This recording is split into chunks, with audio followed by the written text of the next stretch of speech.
आपण सर्वजण कधी ना कधीतरी मेडिकलमध्ये जातो आणि औषधांची पाकिटे विकत घेतो. पण ही औषध विकत घेताना औषधाच्या पाकिटावर एक लाल रंगाची पट्टी मात्र नेहमीच असते.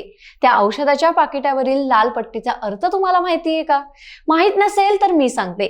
औषधाच्या पाकिटावर असलेली ही लाल पट्टी केवळ सजावटीसाठी नाही, तर ती लोकांना त्यांच्या आरोग्याची काळजी घ्यायला लावणारा एक गंभीर इशारा आहे.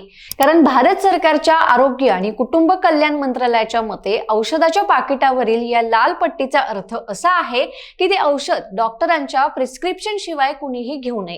ही पट्टी प्रामुख्याने शेड्यूल एच अंतर्गत येणाऱ्या औषधांना लागू केली जाते. कारण या शेड्यूल एच श्रेणीमध्ये प्रामुख्याने अँटीबायोटिक्स, वेदनाशामक औषधं, हार्मोनल औषधं आणि इतर संवेदनशील औषधांचा समावेश असतो. म्हणूनच ही औषधं डॉक्टरांच्या सल्ल्याशिवाय घेणं धोक्याचं ठरू शकतं. कारण जर रुग्णांनी चुकीच्या औषधांचा वापर केला तर अँटीबायोटिक प्रतिरोध होऊ शकतो. कारण जेव्हा लोक अनावश्यकपणे अँटीबायोटिक्स घेतात तेव्हा बॅक्टेरिया त्यांच्या विरोधात प्रतिकार शक्ती विकसित करतात. म्हणूनच ही गोष्ट टाळण्यासाठी औषधाच्या पाकिटावर लाल पट्टी लावलेली असते.